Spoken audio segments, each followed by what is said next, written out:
Welcome to mind boosting classes. इस video में हम क्लास 6 चैप्टर 3 की एक्सरसाइज 3.7 देखने वाले हैं। तो क्वेश्चन नंबर 1 से स्टार्ट करते हैं। उससे पहले अगर आपने चैनल को सब्सक्राइब नहीं किया तो ज़रूर सब्सक्राइब कीजिएगा। इससे पहले की जितनी भी एक्सरसाइजेस हैं हम ऑलरेडी कंप्लीट कर चुके हैं। अगर आपने नहीं देखी तो डिस्क्रिप्शन में मैं आपको क्लास 6 मैथ्स की प्लेलिस्ट की लिंक दे दूँगी, आप जाकर देख सकते हैं पिछली वीडियोज़, क्योंकि उन्हें जानना और उन्हें समझना, उन्हें देखना बहुत इंपॉर्टेंट है, क्योंकि उसमें जो हमने बातें जानी वो बहुत ही ज़्यादा हेल्पफुल हैं। और अगर आप पिछली वीडियोस अगर आपने नहीं देखी तो ये वाले जो क्वेश्चंस हम देखने वाले हैं 3.7 एक्सरसाइज में, वो करना आपके लिए थोड़ा डिफ़िकल्ट हो जाएगा, इसलिए आप जाकर ज़रूर देख लीजिएगा। तो यहाँ पर जो क्वेश्चंस दिए गए हैं वो एलसीएम और एचसीएफ के क्वेश्चंस हैं, जो हम जान चुके हैं कि एलसीएम और एचसीएफ क्या होता है, कैसे निकाला जाता है। तो क्वेश्चन नंबर 1 देख लेते हैं, जिसमें बोला गया है Renu purchases 2 bags of fertiliser of weights 75 kg and 69 kg। यानी रेनू ने 2 बैग खरीदे हैं फर्टिलाइज़र के, एक का वेट है 75 kg, एक का वेट है 69 kg। तो find the maximum value of weight which can measure the weight of the fertiliser exact number of times. अब आपको बताना है, आपको मैक्सिमम वैल्यू ऑफ वेट बताना है जो कि मेज़र कर सके फर्टिलाइज़र्स के बैग के वेट को एग्जैक्ट नंबर ऑफ टाइम्स। तो देखो यहाँ पर क्या मतलब है, यहाँ पर आपको बोला गया है कि आपको एक ऐसा बताना है मैक्सिमम वेट। यहाँ पर जैसे मान लेते हैं 40 kg, या फिर मैं ले लेती हूँ 30 kg का कोई बैग है, 30 kg का यहाँ एक बैग है और उसे मुझे नापना है, तो मेज़र करना है उसका वेट। तो जो बट्टे नहीं होते जिनसे वेट नापा जाता है, ऐसे बट्टे होते हैं, उनसे हम वेट नापते हैं, मेज़र करते हैं। तो ऐसे आपको बताना है कि कितने किलो का एक बट्टा होगा जिससे आप 30 kg का वेट नाप सकेंगे एग्जैक्ट नंबर ऑफ़ टाइम्स। जैसे कि अगर मैं ले लूँ 6 किलो का एक बट्टा मेरे पास है, मान लीजिए 6 किलो का एक बट्टा है, अगर मैं उसमें कर दूं 5 बार, यानी 6 5 से कितने हो जाते हैं, 6 5 से 30 हो जाते हैं। तो अगर उस 6 किलो के बट्टे को 5 बार मैं करूं तो 30 किलोग्राम का जो बैग है वो एग्जैक्ट नप जाएगा 6 किलो के बट्टे से 5 बार में, है ना। ऐसे ही अगर मेरे पास 5 किलो का बट्टा है तो 5 5 6 हो जाते हैं 30, 5 × 6 = 30। तो 5 किलो के बट्टे अगर मेरे पास है तो 5 किलो के बट्टे से 6 बार में 30 kg पूरा एग्जैक्ट नप जाएगा, यानी कोई कम ज़्यादा नहीं रहेगा, एग्जैक्ट 30 ही बट्टे जो है नपेगा, है ना। तो कम ज़्यादा ना रहे, इसके कहने का मतलब ये है। तो अब आपको बताना है कि ऐसा कौन सा वेट, यानी बट्टे को हम कह सकते हैं वेट, तो ऐसा एक बताइए कितने का होगा एक बट्टा जिससे हम मैक्सिमम वैल्यू ऑफ वेट, यानी मैक्सिमम कितना वैल्यू होगा उस बट्टे की जिससे हम 75 kg और 69 kg दोनों ही फर्टिलाइज़र के बैग के जो वेट है उनको एग्जैक्ट नंबर ऑफ़ टाइम्स वो बट्टा नाप ले। मतलब कहने का यही मतलब है कि एक ऐसा आपको बताना है मैक्सिमम उसकी वैल्यू बताइए, मैक्सिमम वैल्यू बताइए उस बट्टे की कि कितने केजी की मैक्सिमम वैल्यू होगी कि उससे 75 kg और 69 kg exact number of times measure हो जाए, ठीक है। तो उसके लिए हम क्या करेंगे, ये निकालने के लिए जब भी हमारी बात आती है, अब यहाँ पर ये क्वेश्चन में हम सोच रहे हैं कि आप सोच रहे होंगे एलसीएम करना है या एचसीएफ। तो इसे निकालने के लिए कि एलसीएम करना है या एचसीएफ करना है वो हमें क्वेश्चन पढ़ के ही समझ आ जाता है। जहाँ पर आपके मैक्सिमम की बात की हो वहाँ पर हम लोग एचसीएफ करते हैं, जहाँ मिनिमम की बात की हो वहाँ पर हम लोग एलसीएम करते हैं, क्योंकि एचसीएफ का मतलब ही होता है हाईएस्ट कॉमन फैक्टर। तो हाईएस्ट यानी बड़ा, तो जहाँ पर भी मैक्सिमम, बिगेस्ट, लॉन्गेस्ट, बड़ी चीज़ की बात करी हो तो वहाँ हम लोग हमेशा एचसीएफ करते हैं। और जहाँ पर लोएस्ट, लीस्ट या फिर छोटे की शॉर्ट, ऐसे छोटे टर्म्स यूज़ किए जाते हैं, मतलब जो छोटा लिखा होता है जहाँ पर भी प्रॉब्लम में, वर्ड प्रॉब्लम में, तो उसका मतलब होता है कि वहाँ आपको एलसीएम निकालना है, क्योंकि एलसीएम का मतलब होता है लोएस्ट कॉमन मल्टीपल, ठीक है। तो यहाँ पर मैक्सिमम वैल्यू पूछी है तो यानी आप इधर एचसीएफ निकालेंगे। तो इसे निकालने के लिए सबसे पहले हम लोगों को एचसीएफ निकालना होगा, मैक्सिमम बट्टे का वेट निकालने के लिए कि मैक्सिमम वेट कितना होगा जिससे 75 और 69 kg मेज़र हो जाए एग्जैक्ट नंबर ऑफ़ टाइम्स, ठीक है। तो उसके लिए हम लोग एचसीएफ निकालेंगे ऑफ 75 एंड 69। तो 75 और 69 का एचसीएफ निकालने के लिए हम क्या करेंगे, इनका प्राइम फैक्टर निकालेंगे, 75 का और 69 का अलग अलग निकालेंगे, ठीक है, 69 और 75 का। तो प्राइम फैक्टर कैसे निकालते हैं, प्राइम फैक्टराइजेशन कैसे करते हैं, उसके लिए हमें इन्हें उसी के टेबल से डिवाइड करना है जो कि प्राइम, मतलब प्राइम नंबर से हमें यहाँ पर लिखना है। जैसे 75 किस प्राइम नंबर की टेबल में आता है? तो देखो जैसे यहाँ ये 2, अगर हम 2 लें, 2 एक प्राइम नंबर है, लेकिन यहाँ पर देखो लास्ट डिजिट 5 है, तो ये 2 की टेबल में नहीं आएगा। एंड अगर हम ले 2 तो कैंसिल हो गया कि 2 की टेबल में 2 से डिविजिबल नहीं है। अगर 3 से डिविजिबल है, ये क्यों है डिविजिबल? क्योंकि 3 से डिविजिबल है कि नहीं, उसका डिविजिबिलिटी रूल क्या होता है, दोनों को अगर हम ऐड करें, दोनों नंबर्स को ऐड करें 7 और 5 को, ठीक है, तो क्या आए, तो हमारा जो ऐड कर आया वो 3 का मल्टीपल हो, तो 7 और 5, 7 + 5 कितने होते हैं? 12 होते हैं, और 12 3 की टेबल में आता है। इसका मतलब 75 3 से डिविजिबल है। तो अब कर देख लेते हैं कि कितने जा पर आता है 75। तो 3 2 ज़ा 6 हो जाते हैं, ठीक है, 1 और 5, 3 5 ज़ा 15, तो 25 आंसर आया है, ठीक है। तो एग्जैक्टली डिविजिबल है, और 25 3 25 सा, ठीक है। उसके बाद ये 25 अगर हम देखें तो ये 3 से नहीं होगा, क्योंकि 2 + 5 7 होते हैं, एंड 7 3 की टेबल में नहीं आता, ठीक है। 4 की टेबल में से भी नहीं होगा। 5 से हो जाएगा, बिकॉज 5 5 ज़ा 25, तो 5 से ये हो जाएगा, 5 ज़ा 25। उसके बाद 5 आया, और 5 तो खुद की टेबल में ही आता है, दोबारा से 5 से हो जाएगा, एंड देन हमारा 1 आ गया, क्योंकि 5 1 ज़ा 5 होते हैं, ठीक है। तो इस तरीके से हम प्राइम फैक्टराइजेशन करेंगे। यहाँ पर मतलब प्राइम फैक्टर्स हमें पता चल गए 75 के। तो 75 के प्राइम फैक्टर्स क्या है? 3 5 5, तो 3 × 5 × 5 इस तरीके से आप लिख दोगे।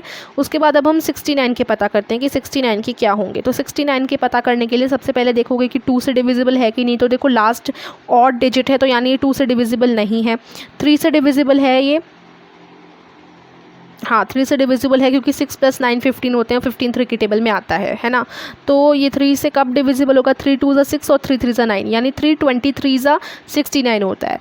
उसके बाद 23 क्या 3 से डिविजिबल है? नहीं है, क्योंकि 3 + 2 हो जाते हैं, या फिर 2 + 3 हो जाते हैं। इन दोनों को अगर हम ऐड करें तो आ जाएगा 5, और 5 3 की टेबल में नहीं आता। क्या ये 4 से डिविजिबल है 23? नहीं, 4 से भी ये डिविजिबल नहीं है, ठीक है। 5 से डिविजिबल है? नहीं है। 23 एक्चुअली किसी से भी डिविजिबल नहीं है, because 23 is a prime number. 23 एक प्राइम नंबर है जो कि सिर्फ खुद की टेबल में आएगा, तो 23 से ही ये खुद हो जाएगा, और 1 आ जाएगा इधर, ठीक है। तो 3 और 23 ये प्राइम फैक्टर्स हो गए 69 के, 3 × 23, ठीक है। अब यहाँ पर हम लोग क्या करने वाले हैं? अब यहाँ पर हमें प्राइम फैक्टर्स पता चल गए 75 के भी और 69 के भी। अब हम निकालेंगे कि इनमें कॉमन क्या है, कॉमन प्राइम फैक्टर्स कौन कौन से हैं। तो देखो यहाँ अगर हम देखें तो यहाँ पर भी 3 है, यहाँ पर भी 3 है, यानी 3 यहाँ पर कॉमन हो जाएगा। 3 दोनों जगह है, ठीक है। उसके बाद 5 यहाँ है, लेकिन यहाँ नीचे 5 नहीं है, यहाँ पर फिर 5 आ गया, लेकिन यहाँ 5 नहीं है, तो बस 3 ही कॉमन है इसमें। तो जो कॉमन होता है वही हमारा HCF हो जाता है। अगर 2 कॉमन होते हैं, अगर मान लो 3 और 5 दोनों कॉमन होते तो 3 × 5 करके हमारा आता, लेकिन यहाँ पर सिर्फ 3 ही कॉमन है, यहाँ पर, इसलिए 3 ही हमारा HCF हो जाएगा। तो हमारा HCF हो चुका है 3, ठीक है। तो हमें पता चल गया कि हाईएस्ट कॉमन फैक्टर हो गया है 3, ठीक है। इसका मतलब हमें बस HCF ही तो निकालना था इस क्वेश्चन में। इसका मतलब हमें पता चल गया कि 3 kg का बट्टा होगा, 3 kg का मैक्सिमम वेट होगा उस बट्टे का, जिससे 75 kg और 69 kg exact number of times क्या हो जाएंगे? मेज़र हो जाएंगे। तो आंसर हो गया हमारा 3 kg, ठीक है। Therefore the require weight is 3 kg। 3 kg कैसे? देखो अब 3 kg, उसके बाद अगर मैं 3 × 10 करती हूँ, 3 × 25 करती हूँ, क्योंकि देखो ये 75 के जो फैक्टर्स थे उनमें से ये तो 3 हो गया। उसके बाद 5 × 5 हो जाते हैं 25, तो 3 × 25, 3 × 25 हो जाता है हमारा 75। इसका मतलब 3 किलो का जो बट्टा है, अगर मैं उसे 25 बार करूं तो 75 से वो एग्जैक्टली मेज़र हो जाएगा, है ना। Exact number of times measure हो सकता है 75 kg 3 किलोग्राम के बट्टे से। ऐसे ही अगर मैं ले लूँ 3, ठीक है, और 23, ठीक है। तो 3 और 23, 3 × 23 कितने होते हैं? 3 × 23 हो जाते हैं 69, यानी 3 जो है 3 अगर 23 बार हो, 3 किलोग्राम का जो बट्टा है 23 बार अगर मैं करूं तो 69 किलोग्राम से एग्जैक्ट नंबर ऑफ टाइम्स क्या हो जाएगा? मेज़र हो जाएगा, है ना।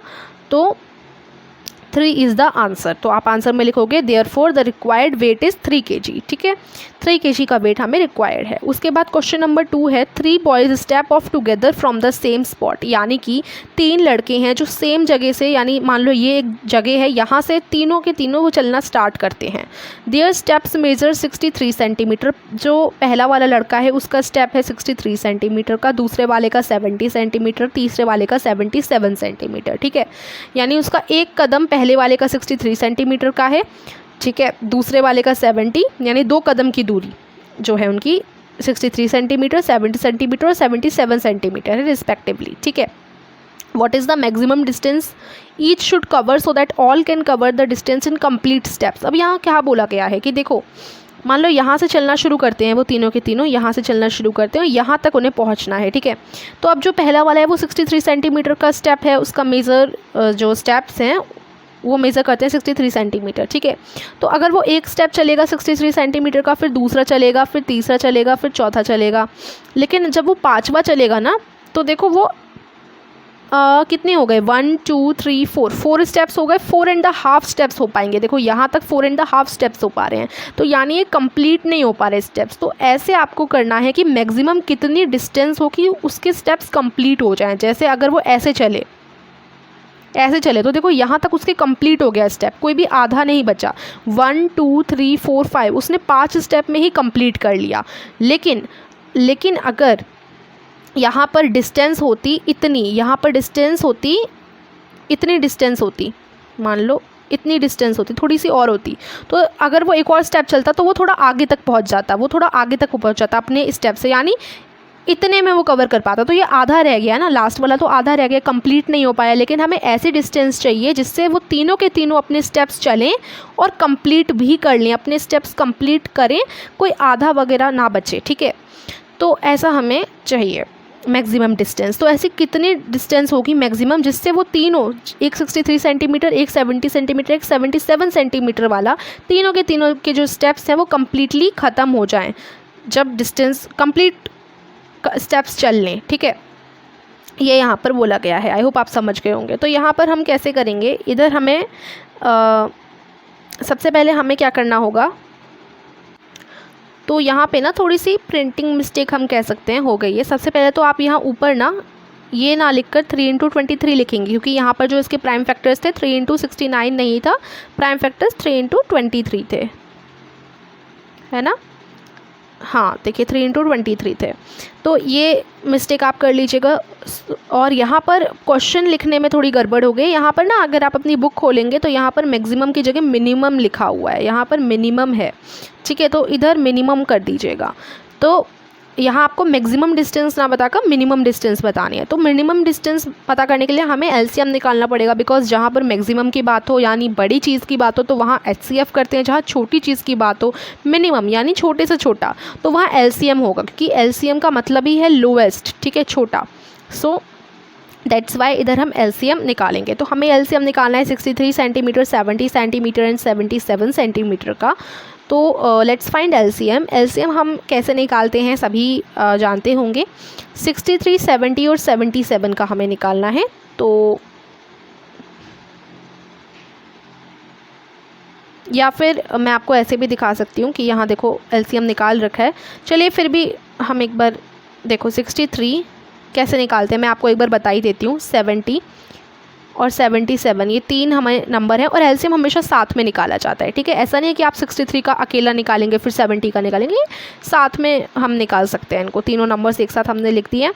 तो अगर आप इधर देखेंगे तो अब आपको एक ऐसा नंबर फाइंड करना है जो कि इन तीनों से डिविजिबल हो। ठीक है, या फिर किसी एक से भी हो तो भी चलेगा। जैसे मान लीजिए जैसे यहाँ पर अगर मैं 7 लूँ, या चलो 2 से शुरू करते हैं। 2 तो 2 क्या 63 से डिविजिबल है? देखो 63 की लास्ट डिजिट है 3, लेकिन वो 2 की टेबल में यानी इसका मतलब 2 डिविजिबल नहीं है 63 से, क्योंकि 2 उन्हीं नंबर से डिविजिबल होता है जिनकी लास्ट डिजिट होती है इवन, लेकिन यहाँ इसकी लास्ट डिजिट ऑड है। ठीक है, तो ऐसे आप करते जाएंगे और देखते जाएंगे कि अब अगर हम 3 देखें तो क्या 3 से डिविजिबल है ये, ऐसे ही हम देखते जाएंगे। तो आपको पता चलेगा कि यहाँ पर हम 7 से करें तो बेटर रहेगा, क्योंकि देखो 7 9 से 63 हो जाता है, क्योंकि यहाँ 7 9 से 63 यानी ये भी डिविजिबल हो गया 7 से, ये भी 7 से डिविजिबल हो जाएगा। कैसे हो जाएगा, यहाँ 7 10 सा 70 होता है इसी वजह से, तो ये भी डिविजिबल हो गया 7 से और ये भी 7 से डिविजिबल हो जाएगा। तो तीनों नंबर्स डिविजिबल होने चाहिए ना, तो यहाँ 77 भी हो जाएगा 11 सा 7 11 सा 77, ठीक है। तो अब देखो, अब हम क्या करेंगे, अब हमारे पास 9 10 और 11 है, 9 10 और 11। अगर हम देखें 3, तो 3 की टेबल में 9 आता है, तो हम 3 ले लेते हैं, 3 3 ज़ा 9, या फिर हम यहाँ 9 भी ले सकते हैं कि अगर आप यहाँ 9 लिख दो तो देखो 9 की टेबल से खुद चला जाएगा। चलिए 3 ले लेते हैं, 3 1 ज़ा 3, 3 2 ज़ा 6, 3 3 ज़ा 9, ठीक है। उसके बाद इधर 10 और इधर 11 हो गया, ठीक है। उसके बाद दोबारा से हम 3 ले लेंगे, क्योंकि देखो यहाँ 3 1 ज़ा 3 हो जाएगा, 1 आ गया, यहाँ 10 रहेगा और यहाँ 11 रहेगा, ठीक है।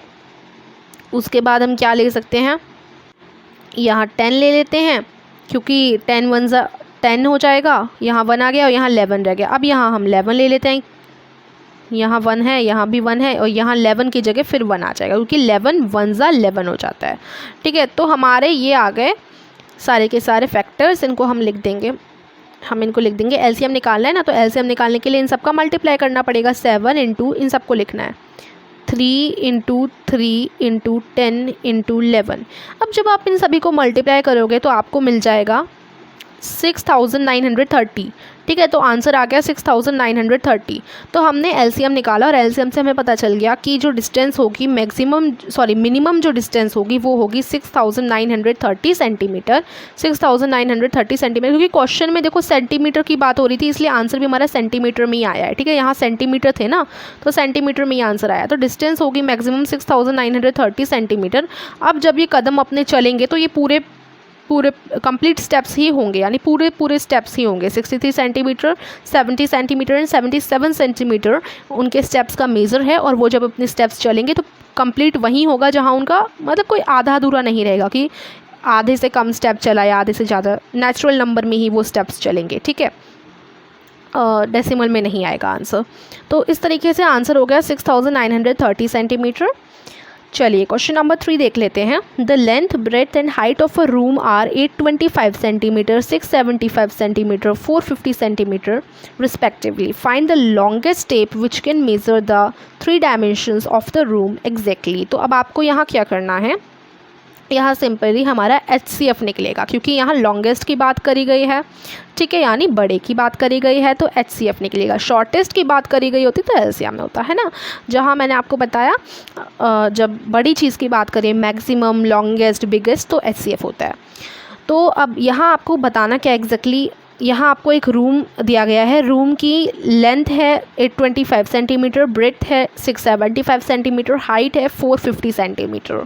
तो आपको एक ऐसा लॉन्गेस्ट टेप बताना है, फाइंड द लॉन्गेस्ट टेप जो कि मेज़र कर सके तीनों dimensions of the room exactly. जैसे कि एक टेप है जो कि इस तरीके से एग्जैक्टली मेज़र कर ले तीनों डायमेंशंस को, ठीक है। तो पूरा टेप यूज़ हो जाए वो आपको करना है, बताना है उस टेप की लेंथ, ठीक है। तो इसके लिए हम HCF निकालेंगे। HCF निकलेगा 825, 675 और 450 सेंटीमीटर का। तो HCF कैसे निकलता है आप सभी जानते हैं। सबसे पहले हम 825 सेंटीमीटर के प्राइम फैक्टर्स निकालेंगे ऐसे कर फिर 675 के प्राइम फैक्टर्स निकालेंगे एंड देन 450 के भी अलग से प्राइम फैक्टर्स निकालेंगे। जब आपके प्राइम फैक्टर्स निकल आएंगे ना, तो आप प्राइम फैक्टर्स निकालेंगे, और जब आपके प्राइम फैक्टर्स निकल आएंगे जो कि हो जाएंगे 825 के हो जाएंगे 3 5 5 11, 675 के प्राइम फैक्टर्स होंगे 3 5 5 3 3 और 450 के प्राइम फैक्टर्स होंगे 2 3 3 5 एंड 5, ठीक है। अब इनमें से आप निकालोगे कि कॉमन कौन कौन से हैं। कॉमन यानी जैसे यहाँ भी 3 आ रहा है, यहाँ भी 3 आ रहा है, यहाँ भी 3 आ रहा है, तो 3 हमारा कॉमन हो गया, ठीक है। तो इधर मैं मार्क कर लेती हूँ कि 3 हमारा कॉमन है, ठीक है, 3 कॉमन हो गया। एंड देन और क्या क्या कॉमन है, देखो इधर भी 5, इधर भी 5, इधर भी 5, यानी इधर 5 भी हमारा कॉमन हो गया। 3 भी कॉमन है एंड हमारा 5 भी कॉमन हो गया। और क्या क्या कॉमन आ रहा है, दोबारा से अगर आप देखो तो एक और बार देखो, इधर भी 5, इधर भी 5, इधर भी 5, यानी एक और बार 5 कॉमन आ गया, ठीक है। और कुछ कॉमन नहीं है, तो 3 × 5 × 5 जो कॉमन है उनको भी मल्टीप्लाई कर देंगे और आंसर आ जाएगा 75 सेंटीमीटर। आंसर आ जाएगा 75 सेंटीमीटर, यानी कि जो लॉन्गेस्ट टेप होगी वो 75 सेंटीमीटर की होगी। अगर आप 75 सेंटीमीटर की टेप से ऐसे नापोगे ना, तो वो एग्जैक्टली रूम के तीनों डायमेंशंस को मेज़र कर लेगी। ओके, सो इस तरीके से क्वेश्चन नंबर 3 आप करेंगे and answer is 75 centimetre. Then हम चलते हैं क्वेश्चन नंबर 4 पर, जिसमें आपको स्मॉलेस्ट 3 डिजिट नंबर बताना है which is exactly divisible by 6, 8 and 12। तो आपको एक स्मॉलेस्ट 3 डिजिट नंबर बताना है जो कि एग्जैक्टली 6, 8 और 12 से डिवाइड हो जाए, डिविजिबल हो जाए। एग्जैक्टली डिविजिबल का क्या मतलब होता है, जैसे कि 2 और 222 या फिर 224। अगर मैं 2 1 2 करती हूँ, फिर दोबारा से मैं क्या करूँगी, 2 1 2 करूँगी, ठीक है, एंड देन अगेन अब यहाँ 4 उतरा तो 2 2 4 करूँगी, तो मेरा रिमाइंडर 0 आ रहा है। तो यानी 2 एग्जैक्टली डिविजिबल है 224 से। तो जब रिमाइंडर 0 आ जाए ना, तो इसका मतलब समझिए कि वो एग्जैक्टली डिविजिबल है, ठीक है। तो आपको 3 डिजिट का स्मॉलेस्ट नंबर यहाँ निकालना है, यहाँ स्मॉलेस्ट नंबर निकालना है आपको 3 डिजिट का, जो कि 6, 8 और 12 से एग्जैक्टली डिविजिबल हो। ओके, तो उसके लिए हम क्या करेंगे, हम ना एलसीएम निकालेंगे। क्यों? क्योंकि एलसीएम निकालने से हमें पता चल जाएगा कि ऐसा कौन सा नंबर है जो तीनों की टेबल में आता है, ठीक है, यानी सॉरी जो तीनों से डिविजिबल है एक तरीके से, है ना, या ये भी कह सकती हूँ कि तीनों की टेबल में आता है, ठीक है। तो ऐसा नंबर जो कि तीनों से एग्जैक्टली डिविजिबल हो, वो निकालने के लिए मैं एलसीएम निकालूंगी, ठीक है, लीस्ट कॉमन मल्टीपल। तो 6, 8 और 12 का एलसीएम निकालेंगे, तो 2 3 6 हो जाएगा, 2 4 8 हो जाएगा, 2 6 12 हो जाएगा। उसके बाद दोबारा से 2 से डिवाइड करूँगी क्योंकि 2 2 4 हो जाएगा एंड 2 3 6 हो जाएगा, 3 सेम रहेगा। फिर दोबारा से 2 से डिवाइड करूँगी, 3 तो ऐसे ही रहेगा, लेकिन 2 1 2 हो जाएगा और यहाँ पर भी 3 सेम रहेगा। फिर 3 से करूँगी तो 3 1 3 3 और यहाँ ऑलरेडी 1 है और दोबारा से 3 1 3। तो इस तरीके से ये फैक्टर्स आ गए, ये आ गए मतलब नंबर्स 2 2 2 एंड 3। तो इन सबको मैं मल्टीप्लाई करूँगी 2 इंटू 2 इंटू 2 इंटू 3। तो मेरा आंसर क्या आ गया, 2 2 4 4 2 8 8 3 24, ठीक है। सो इस तरीके से मेरा एलसीएम आ गया 24, यानी 24 एक ऐसा सबसे छोटा नंबर है जो कि इन तीनों से डिविजिबल है, ठीक है। लेकिन अब यहाँ पर मुझे छोटा नंबर मिल गया, बट एक कंडीशन थी यहाँ पर कि मुझे 3 डिजिट का छोटा नंबर चाहिए था, लेकिन अभी मैंने एलसीएम निकाला तो मुझे सिर्फ 2 डिजिट का छोटा नंबर मिला। तो मुझे सिर्फ 2 डिजिट का छोटा नंबर मिला, बट मुझे क्या करना था, मुझे तो 3 डिजिट का स्मॉलेस्ट नंबर चाहिए। तो अब मैं क्या करूँगी, 24 इंटू 1 कितने होते हैं, 24 हो जाते हैं। ये तो 24 तो ऑलरेडी एक स्मॉलेस्ट नंबर है जो कि इन तीनों से डिविजिबल है, लेकिन ये पहला स्मॉलेस्ट नंबर है, मुझे 3 डिजिट का स्मॉलेस्ट नंबर चाहिए। तो मैं 24 की टेबल पढ़ती जाऊँगी, 24 2 कितने होते हैं, क्योंकि 24 जो है नंबर वो अगर इन तीनों से डिविजिबल है तो 24 के जो टेबल होगी उसमें जितने भी नंबर्स आएंगे वो सब भी तो 6, 8 और 12 से डिविजिबल होंगे ही ना। तो मैं इसलिए इसकी टेबल पढ़ूंगी और जब तक कि इसकी टेबल में 3 डिजिट का नंबर ना आ जाए मैं पढ़ती रहूँगी। 24 2 कितना होता है, 48, ठीक है। 24 3 करूँगी अब मैं ऐसे ही, जब तक कि 3 डिजिट का कोई नंबर ना आ जाए, क्योंकि इसमें जितने भी नंबर्स आएंगे 24 की टेबल में वो सारे ही डिविजिबल होंगे 6, 8 और 12 से। और जब 3 डिजिट का नंबर आ जाएगा तो इसका मतलब वही स्मॉलेस्ट 3 डिजिट नंबर है which is divisible by 6, 8 and 12। Okay, 24 into 3 कितने होते हैं, 72। देखो 24 इंटू 3 अगर आप ऐसे करोगे तो 4 1 4 4 2 8 4 3 12, 1 कैरी, 3 2 6 एंड ये 7, 72 आंसर आ रहा है, ठीक है। उसके बाद 24 3 हो गया, 24 4 कितने होते हैं, 96। 24 5 कितने होते हैं, 120। तो देखो 24 5 120।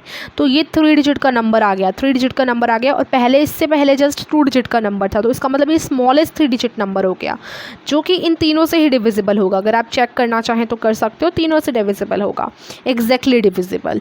तो इसका मतलब इस तरीके से हमने निकाल लिया कि 120 इज़ द स्मॉलेस्ट नंबर। तो ये तो मैंने आपको समझाने के लिए किया, ये वाला प्रोसेस मैंने आपको समझाने के लिए किया कि ऐसे निकल जाएगा। लेकिन आप आंसर में क्या लिखोगे, आंसर में इतना बड़ा तो आप नहीं लिखोगे ना। मतलब आंसर के लिए हम क्या कर सकते हैं, एक और तरीका है करने का, नंबर निकालने का, स्मॉलेस्ट नंबर 3 डिजिट का जो कि इन तीनों से डिविजिबल हो। एक और तरीका है निकालने का कि पहले तो हम एलसीएम निकाल लें। एलसीएम आ गया 24, उसके बाद जो 3 डिजिट का स्मॉलेस्ट नंबर है जो 3 डिजिट का स्मॉलेस्ट नंबर है वो 100 होता है ना। तो या तो वो जो नंबर हम निकालेंगे जो कि 6, 8 और 12 से एग्जैक्टली डिविजिबल होगा, या तो वो 100 से बड़ा होगा। 100 से छोटा तो हो नहीं सकता, क्योंकि 100 से छोटा तो 99 हो जाता है, और 99 तो 2 डिजिट का हो जाएगा, है ना। तो 100 से छोटा नहीं होगा, 100 से बड़े ही होंगे जितने नंबर होंगे, है ना। तो हम क्या करेंगे, हम ना ये जो एलसीएम आया 24 उसको 100 से डिवाइड कर देंगे, ठीक है। तो हम डिवाइड कर देंगे 100 को 24 से, ठीक है। तो जब मैं 100 को 24 से डिवाइड कर दूँगी तो क्या होगा, तो यहाँ 24 × 4 हो जाते हैं 96, और 24 × 5 हो जाते हैं कितने, 120। तो यहाँ मैं 24 × 5 करूँगी, 24 5 ज़ा 120। अब देखो ये 100 और 120 बड़ा हो गया ना, ये तो 120 तो बड़ा है 100 से, तो आंसर मेरा क्या आएगा, नेगेटिव में आएगा, माइनस में आएगा, ठीक है। तो इसको ना थोड़ा मैं साइड करके लिख लेती हूँ पूरे को। 24 5 ज़ा 120, तो आंसर मेरा नेगेटिव में आएगा, माइनस में आएगा।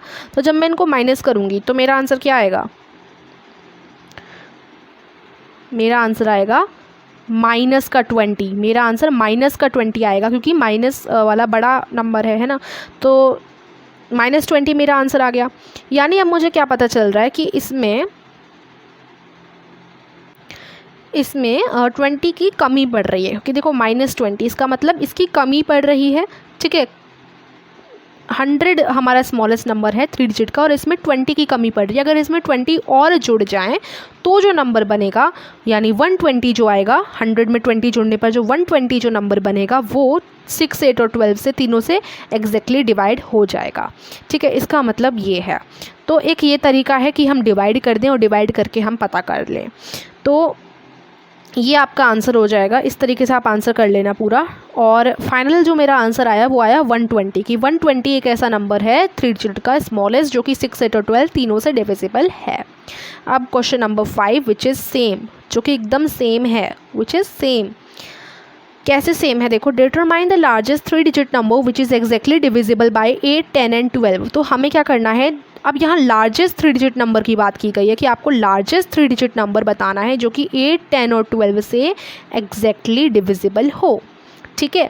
तो एग्जैक्टली डिविजिबल हो तो सबसे पहले हम एलसीएम निकालेंगे, क्योंकि एलसीएम क्यों निकालेंगे, जिससे पता चल जाए कि तीनों की टेबल में ऐसा कौन सा स्मॉलेस्ट नंबर है जो कि इन तीनों की टेबल में आता है और क्या है, डिविजिबल है इन तीनों से, ठीक है। तो हम इन तीनों का एलसीएम निकालेंगे। एलसीएम में ये हमारे आ गए 2, ये हमारे फैक्टर्स आ गए, तो इनको मल्टीप्लाई करेंगे 2 × 2 × 2 × 3 × 5, तो 2 2 ज़ा 4। अगर आप इन सभी को मल्टीप्लाई करोगे ना, इन सभी को मल्टीप्लाई करने पर आपको मिल जाएगा 120, ठीक है। तो आपका एलसीएम आ गया, सिंपली हमने एलसीएम निकाल लिया, 8, 10 और 12 का एलसीएम आ गया 120, कि 120 एक ऐसा छोटा नंबर है जो कि इन तीनों से डिविजिबल होता है, ठीक है। सबसे छोटा, सबसे पहला नंबर है, ठीक है। उसके बाद देखते हैं क्या करेंगे हम। देखिए अब हम क्या करने वाले हैं, हमें पता है कि जो हमें चाहिए लार्जेस्ट, हमें पता है कि हमें लार्जेस्ट चाहिए, और जो लार्जेस्ट 3 डिजिट नंबर होता है वो होता है 999। वो क्या होता है, 999। तो लार्जेस्ट 3 डिजिट नंबर होता है 999, यानी 999। तो 999 से अगर एक भी डिजिट बढ़ गई तो ये हो जाएगा 1000, यानी 4 डिजिट का नंबर हो जाएगा। तो जितने भी नंबर हमें चाहिए वो 3 डिजिट के चाहिए, 3 डिजिट का लार्जेस्ट चाहिए, तो यानी 999 से छोटे ही होंगे जितने भी नंबर होंगे। जो भी नंबर होगा वो 999 से छोटा ही होगा, या तो 999 होगा या 999 से छोटा होगा, है ना। तो अब हम क्या करेंगे, तो अब यहाँ पर हम क्या कर सकते हैं कि देखो, हम क्या करेंगे कि जो 120 है, हमें पता है 120 लोएस्ट सबसे छोटा नंबर है जो इन तीनों से डिवाइड होता है। तो 120 के जो मल्टीपल्स होंगे, 120 × 1 120, 120 × 2, 120 के जो मल्टीपल्स होंगे, 120 × 2 जो होगा, 120 × 3 होगा, 120 × 4 होगा, वो सारे मल्टीपल्स भी इन तीनों से क्या होंगे, डिविजिबल होंगे, इन तीनों से डिविजिबल होंगे, राइट। तो अब हम क्या करेंगे, इसकी टेबल पढ़ते जाएंगे जब तक कि 999 ना आ जाए, ठीक है, या फिर 3 डिजिट का सबसे बड़ा नंबर ना आ जाए। तो इसकी टेबल हमें पढ़ती जानी है। तो 120 × 1 तो हमारा 120 खुद है ही, 120 × 2 हो जाएगा हमारा 2 0 ज़ा 0, 2 2 ज़ा 4, 2 1 ज़ा 2, 240। 120 इंटू 3 कितना होगा? 12 3 ज़ा कितने होते हैं? 36 है ना, और ये 0 एक ऐड हो जाएगा इधर, ठीक है। तो 120 इंटू 3 360, 120 इंटू 4 कितना हो जाएगा? 480, 120 इंटू 5 कितना हो जाएगा? 600, 120 इंटू 6 कितना हो जाएगा? 720, 120 इंटू 7 कितना होगा? 840, 120 मल्टीप्लाई बाय 8 कितना होगा? ऐसे ही करते जाऊंगी मैं।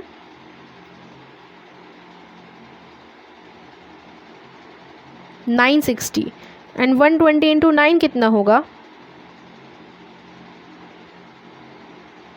1080।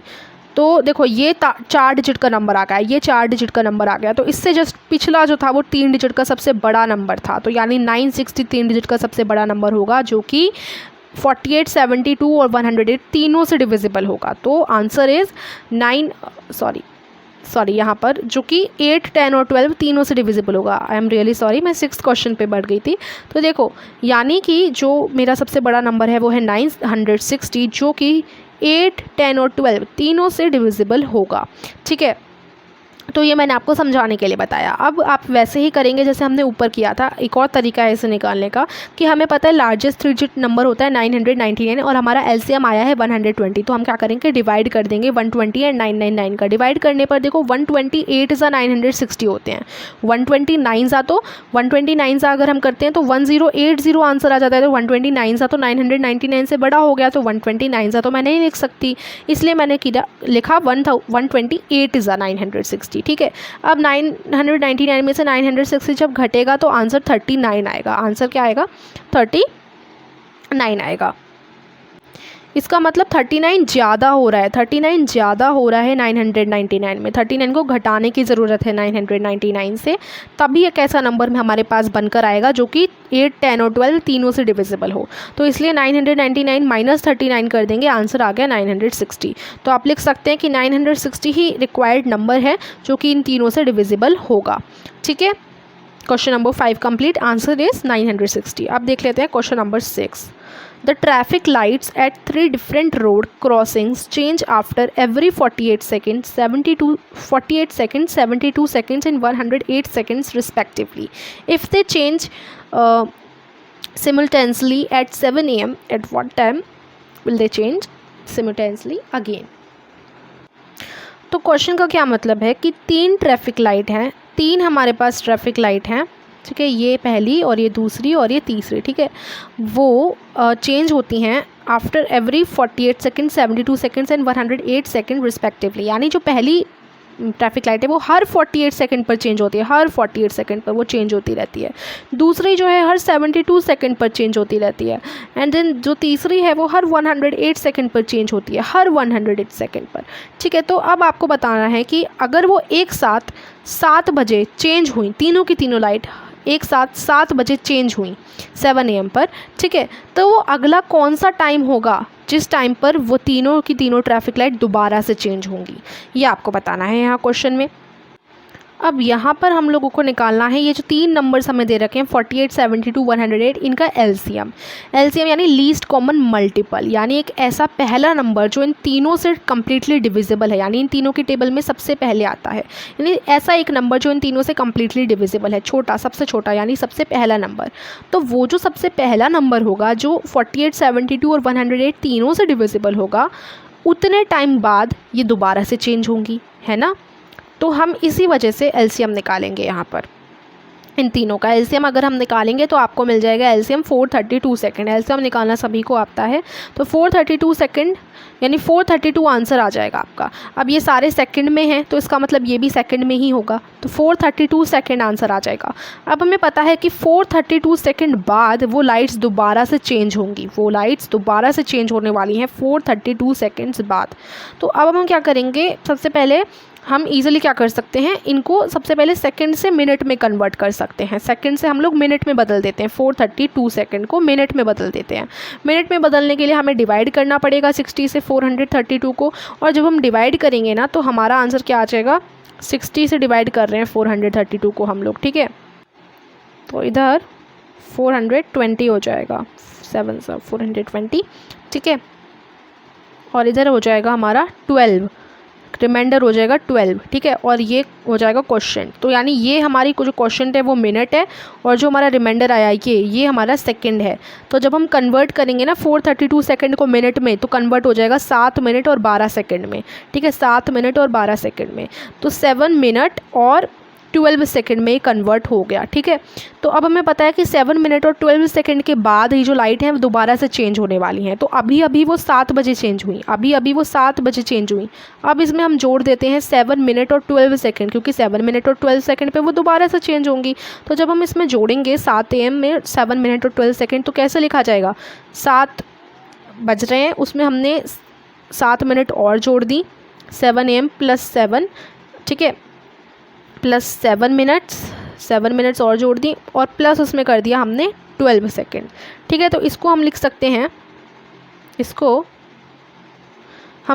हैं, कि 7, जब भी हम टाइम लिखते हैं तो अगर 7:02 हो रही है तो हम इस तरीके से लिखते हैं ना 7:02, तो ऐसे ही 7:07 हो गई अभी, है ना। तो 7 यहाँ 0 और यहाँ 7, ऐसे 7 मिनट लिखी जाएगी। और सेकंड के लिए हम दोबारा से ऐसे 2 डॉट डालकर सेकंड लिख देते हैं। तो ये इस तरीके से आपका फाइनल आंसर आएगा कि इतने AM पर, यानी 7:07 और 12 सेकेंड पर सुबह के वो दोबारा चेंज होंगी तीनों की तीनों लाइट, ठीक है। तो इस तरीके से हम करने वाले हैं अपना क्वेश्चन नंबर 6। तो अब देखते हैं क्वेश्चन नंबर 7, जिसमें बोला गया है 3 tankers contain 403, 434 and 465 litres of diesel respectively. यहाँ पर बीच में ना 434 भी होगा, 434 लीटर्स, ठीक है। तो यहाँ क्या बोला गया है कि 3 टैंकर्स हैं जिनमें 403 लीटर्स, दूसरे वाले में 434 लीटर्स और तीसरे वाले में 465 लीटर्स ऑफ डीजल है।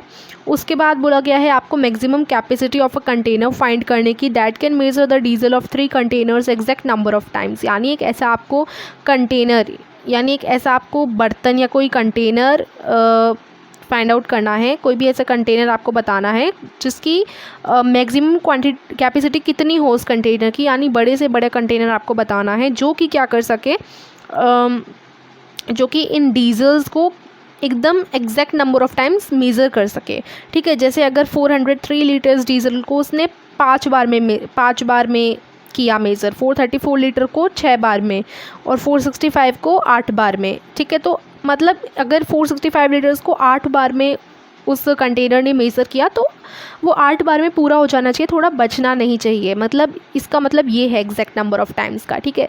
कि अगर मान लीजिए आपके पास एक टब है या कुछ भी है, उसमें थोड़ा सा पानी है, तो हमने क्या किया, एक मग लिया और उस पानी को हमें एक बड़े से टैंक में डालना है, ठीक है। तो इस मग से सबसे पहले मैं एक पूरा मग भरूंगी और इस टब में से पानी उठाकर इस टैंक में डालूंगी। फिर दूसरी बार ऐसा करूंगी, मैं दूसरी बार पूरे मग भरूंगी और फिर दूसरी बार इस टैंक में डालूंगी। फिर तीसरी बार दोबारा से मैं इस पूरे मग को इस टब में डालकर दोबारा से पानी लूँगी और फिर इस टैंक में डालूंगी।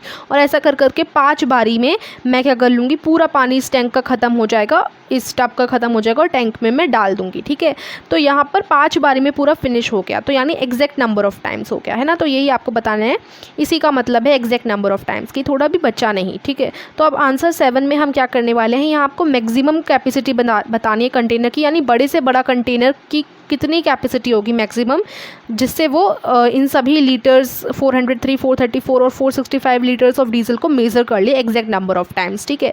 तो यहाँ पर हम लोगों को क्या करना है, हमें मैक्सिमम कैपेसिटी बतानी है। अब यहाँ मैक्सिमम आ गया तो इसका मतलब आप समझ गए कि हमें HCF ही करना होगा, है ना। और जहाँ मैक्सिमम की जगह अगर मिनिमम होता तो LCM करते, है ना। तो मतलब हमने यही समझा कि जहाँ मैक्सिमम और बिगेस्ट ऐसे बड़े बड़े शब्द यूज़ होते हों जिनका मतलब होता हो बड़ा, तो उधर हम करते हैं हमेशा HCF। तो HCF हम करेंगे, तो HCF निकालेंगे 403, 434 और 465 लीटर्स का। तो HCF निकालने के लिए सबसे पहले हम 403, 434 और 465 के प्राइम फैक्टर्स निकाल लेंगे। तो प्राइम फैक्टर्स जब हम निकालेंगे तो 403 के 13 और 31 हो जाएंगे, 434 के 2 7 और 31 हो जाएंगे, और 465 के 3 5 और 31 हो जाएंगे प्राइम फैक्टर्स। ठीक है, प्राइम फैक्टर्स जब आपने निकालिए तो आप कॉमन फैक्टर देखेंगे। अगर हम यहाँ पर देखें तो यहाँ 13 आ रहा है, लेकिन इधर 13 नहीं आ रहा और ना ही इधर 13 आ रहा है। ऐसे ही अगर हम देखें 31, तो देखो इधर भी 31 है, इधर भी 31 है, इधर भी 31 है, तो 31 इधर कॉमन है, तीनों में 31 आ रहा है। तो इसका मतलब HCF क्या हो गया, 31 हो गया। तो हमारा आंसर आ गया 31, HCF 31 आ गया। इसका मतलब कि जो मैक्सिमम कैपेसिटी होगी ना उस कंटेनर की, वो होगी 31 लीटर्स की। ठीक है, और 31 लीटर्स की उसकी मैक्सिमम क्वांटिटी होगी, सॉरी कैपेसिटी होगी, जिससे वो क्या कर पाएगा, इन तीनों लीटर्स ऑफ पेट्रोल को ईजिली जो है मेज़र कर लेगा एग्जैक्ट नंबर ऑफ टाइम्स। ठीक है, अब क्वेश्चन नंबर 8 में आपको क्या करना है, देखते हैं क्या बोला गया है। Find the least number which when divided by 6, 5, 15 and 18 leave remainder 5 in each case। में आपको एक लीस्ट नंबर फाइंड करना है, सबसे छोटा सा छोटा नंबर, सबसे स्मॉलेस्ट नंबर जो 6, 15 और 18 से डिवाइड हो जाए और रिमाइंडर 5 आए। ठीक है, तो ऐसा छोटा नंबर जो जिसे अगर हम डिवाइड करें 6, 15 और 18 से तो उनका रिमाइंडर तो 5 बचे रिमाइंडर। ठीक है, तो ये हमें एक सबसे छोटा नंबर निकालना है। तो सबसे पहले तो हम एक ऐसा नंबर निकाल लेते हैं जो कि इन तीनों से डिवाइड हो जाए, छोटा नंबर। तो हम क्या करते हैं, इनका एलसीएम निकालते हैं, 6, 15 और 18 का हम एलसीएम निकालते हैं। तो हमें पता चल जाएगा कि सबसे छोटे से छोटा नंबर कौन सा है जो इन तीनों से डिवाइड होता है। ठीक है, तो हम एलसीएम निकालेंगे। एलसीएम के लिए देखो सबसे पहले 2 से हो जाएगा, 2 3 ज़ा 6 एंड देन 15, तो 15 ही लिखा जाएगा क्योंकि 15 तो आता नहीं है 2 की टेबल में, और 2 9 ज़ा 18 हो जाएगा। ठीक है, उसके बाद हम 3 से करेंगे क्योंकि देखो 3 1 ज़ा 3 हो गया, एंड 3 5 ज़ा 15, 3 3 ज़ा 9, वो तीनों से डिविजिबल है 3। ठीक है, 3 15 और 9 तीनों से डिवाइड हो गया, और इधर आ गया 1 5 और 3, तो 12 से मैं 3 से करूँगी तो इधर 3 1 ज़ा 3 हो जाएगा। उसके बाद मैं 5 से करूँगी, 5 1 ज़ा 5 हो जाएगा, और यहाँ अब देखो 1 आ गया। जब तक 1 ना आ जाए हम निकालते रहते हैं, लेकिन अभी 1 आ गया। तो अब ये जो सारे नंबर्स इस साइड आए हैं इनको मैं इनका प्रोडक्ट निकालूंगी, 2 × 3 × 3 × 5। जब मैं प्रोडक्ट निकालूंगी तो मुझे क्या मिलेगा, मुझे मिल गया 90। ठीक है, प्रोडक्ट हो गया 90 प्रोडक्ट हो गया। इसका मतलब जो एलसीएम है वो 90 हो गया, यानी 90 एक ऐसा नंबर है जिसका अगर मैं डिवाइड करूँगी ना जिसके साथ इन तीनों नंबर्स को, तो जो है सबसे छोटे से छोटा नंबर है 90, जिसका अगर मैं डिवाइड करूँगी तो डिवाइड हो जाएगा इन तीनों नंबर से। लेकिन मुझे एक ऐसा नंबर चाहिए जिनका डिवाइड करने पर 5 रिमाइंडर बचे, है ना। तो अब देखिए जब मैं 90 को डिवाइड करूँगी ना, जैसे 6 से डिवाइड करते हैं, तो देखो जब मैं ऐसे डिवाइड करूँगी तो 6 1 ज़ा 6, यहाँ 3 और यहाँ 0 उतर गया, और 6 5 ज़ा 30, तो ये एग्जैक्टली डिवाइड हो गया और 0 मेरा रिमाइंडर आ गया। लेकिन मुझे ऐसा नंबर चाहिए छोटे से छोटा जिसको अगर मैं डिवाइड करूँ तो रिमाइंडर मेरा 5 आए, रिमाइंडर मेरा क्या आए, 5 आए। तो देखो अगर मैं इसी 90 में 5 जोड़ दूँ, क्योंकि अभी रिमाइंडर 0 आ रहा है, लेकिन अगर मैं इसी 90 में 5 जोड़ दूँ यानी इसे 95 बना दूँ तो रिमाइंडर तो 5 बचेगा ही ना। देखो अब 6 की 95 कर दूँ, अगर मैं इधर 5 जोड़ दूँ 90 में, तो अब ये जो 5 है वो रिमाइंडर हो जाएगा, क्योंकि देखो 6 1 ज़ा 6, यहाँ 3 और यहाँ 5, 6 5 ज़ा 30, और देखो रिमाइंडर मेरा क्या आया, 5 बचा। तो इसलिए जो मेरा एलसीएम आया है ना 90, उसमें मैं 5 ऐड कर दूंगी और मेरा आंसर हो गया 95। ठीक है, तो 95 सबसे छोटा ऐसा नंबर है जो कि अगर 6 5 और 18 से जिसका डिवाइड किया जाए तो रिमाइंडर हमें 5 मिलेगा। ठीक है, अब हम देख लेते हैं क्वेश्चन नंबर 9, जिसमें हमें स्मॉलेस्ट 4 डिजिट नंबर निकालना है which is divisible by 18, 24 and 32। 18, 24 और 32 से डिवाइड भी हो जाए और वो जो नंबर होना चाहिए वो स्मॉलेस्ट 4 डिजिट नंबर होना चाहिए। तो देखो ये ऐसे क्वेश्चंस तो अभी हमने पहले भी करे हैं। तो सबसे पहले हम 18, 24 और 32 का क्या करने वाले हैं, एलसीएम निकालने वाले हैं, जिससे हमें पता चल जाए स्मॉलेस्ट नंबर जो कि इन तीनों से डिवाइड होता है। जब आप एलसीएम निकालोगे ना तो आपको एलसीएम मिल जाएगा 288। देखो इस तरीके से एलसीएम निकाल लेंगे और हमें एलसीएम मिल जाएगा 288। लेकिन 288 स्मॉलेस्ट तो है, लेकिन स्मॉलेस्ट 4 डिजिट नंबर चाहिए हमें, और ये तो सिर्फ 3 डिजिट नंबर है।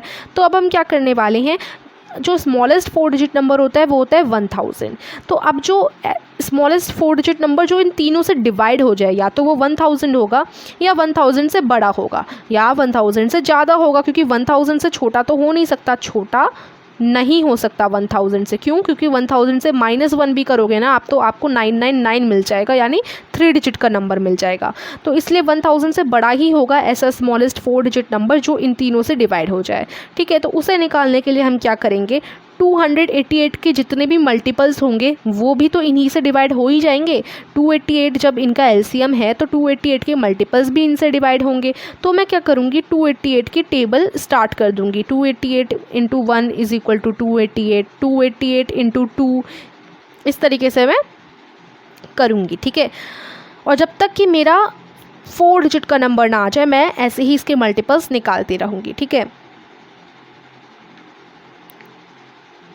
576 एंड 288 3 ज़ा 864, 288 4 ज़ा करते हैं 1152, तो आंसर आया 1152।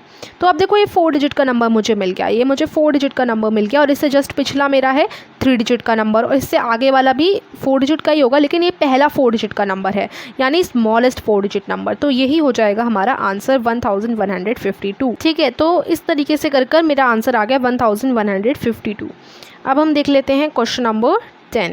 क्वेश्चन नंबर 10 में आपको एलसीएम निकालना है फॉलोइंग नंबर्स का 9, 4, 12, 5, 6, 5 और 15 एंड 4, इन सब का एलसीएम निकालना है।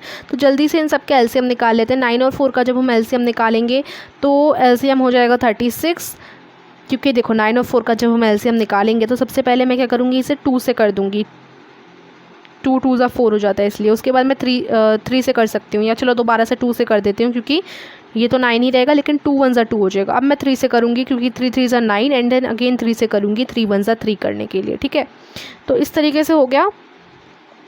उसके बाद ये आ गए मेरे, इनको मल्टीप्लाई कर दूंगी और इनका प्रोडक्ट आ गया 36, तो यानी 9 और 4 का एलसीएम हो गया 36। ठीक है, ऐसे ही 12 और 5 का एलसीएम निकालना है मुझे, 12 और 5 का।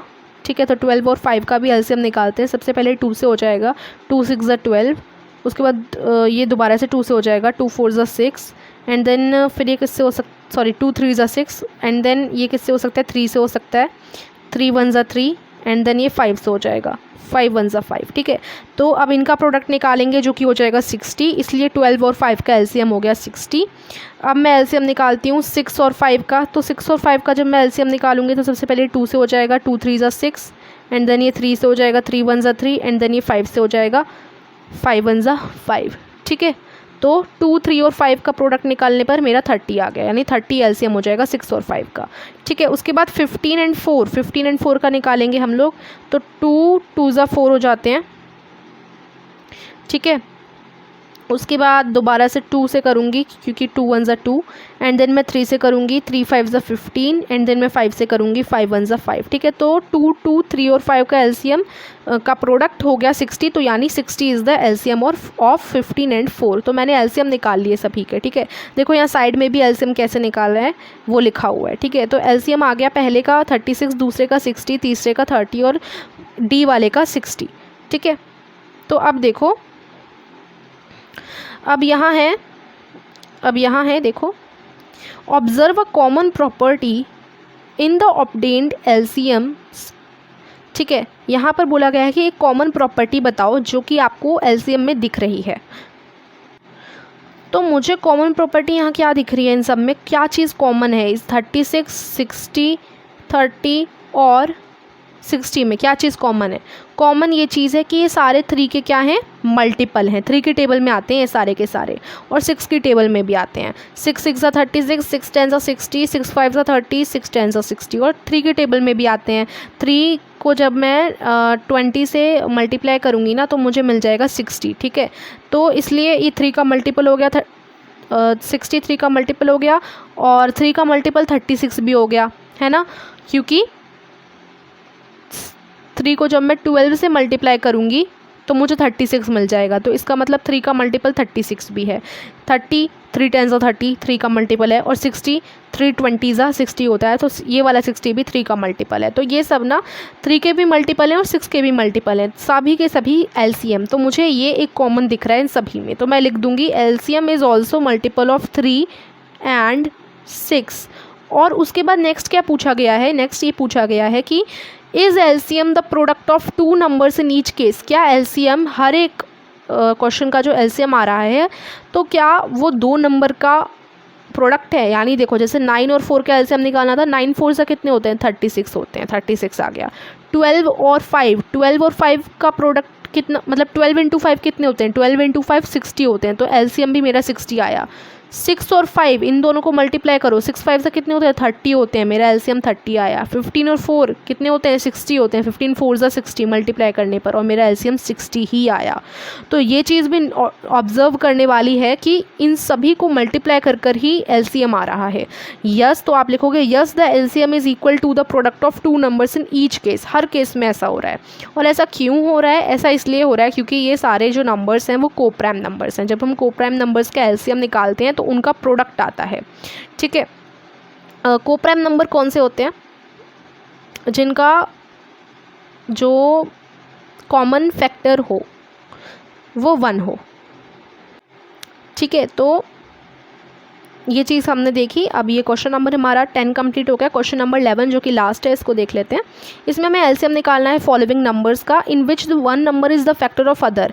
यहाँ पर ना हमें 5 20 6 18 12 48 और 9 और 45 इन सबका एलसीएम निकालना है। और यहाँ पर एक छोटा नंबर एक बड़ा नंबर है, और जो छोटा वाला नंबर है वो बड़े वाले नंबर का फैक्टर है, ठीक है, क्योंकि 5 4 से 20 होता है और 6 2 से 18 होता है। 12 की टेबल में भी 48 आता है, 9 की टेबल में भी 45 आता है ना। तो इसी वजह से यहाँ अगर आप देखें तो जो छोटा वाला नंबर है वो बड़े वाले नंबर का फैक्टर है ना।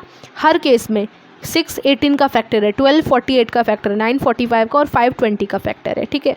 तो अब आपको करना क्या है, यहाँ पर इनके एलसीएम निकालने हैं। तो एलसीएम निकालते हैं। 5 और 20 का एलसीएम हो गया 20, 6 और 18 का एलसीएम हो गया 18, 12 48 का एलसीएम हो गया 48, 9 और 45 का एलसीएम हो गया 45। अब यहाँ एक बहुत बड़ी चीज़ हमें ऑब्जर्व करने को दिख रही है। यहाँ बोला गया है what do you observe in the result obtain. हमें ये ऑब्जर्व करने को मिलता है कि जो बड़ा वाला नंबर है ना वो ही बार बार आ रहा है। देखो 5 और 20 का एलसीएम मुझे 20 मिला, 6 और 18 का भी मुझे एलसीएम 18 मिला, 12 और 48 का भी मुझे 48 मिला, 9 और 45 का भी एलसीएम मुझे 45 ही मिला। यानी जो बड़ा वाला नंबर है वो ही बार बार आ रहा है एलसीएम में, ठीक है। तो ये हमें ऑब्जर्व करने को मिल रहा है। तो आप लिख दोगे कि from these all cases we can conclude that if the smallest number if the factor of largest number, यहाँ पर लिखोगे if the smallest number is the factor of largest number then the LCM of these two numbers is equal to that of largest number. यानी यहाँ बोला गया है कि हमेशा अगर कोई छोटा नंबर फैक्टर है बड़े वाले नंबर का, तो इसका मतलब अगर कोई छोटा नंबर बड़े वाले नंबर का फैक्टर है, ठीक है, तो इसका मतलब उनका जो एलसीएम आएगा ना वो क्या आएगा, बड़ा वाला नंबर ही आएगा। ये चीज़ हमें ऑब्जर्व करने को मिल रही है इन सब में। तो ये हमारा था लास्ट क्वेश्चन एंड ये एक्सरसाइज यहीं पर कंप्लीट होती है। आई होप आपको समझ में आई होगी। तो वीडियो पसंद आई हो तो वीडियो को ज़रूर लाइक कीजिएगा। अगर इस वीडियो से आपको हेल्प मिली हो तो शेयर कर दीजिएगा और चैनल को ज़रूर सब्सक्राइब कर दीजिएगा। Thank you for watching.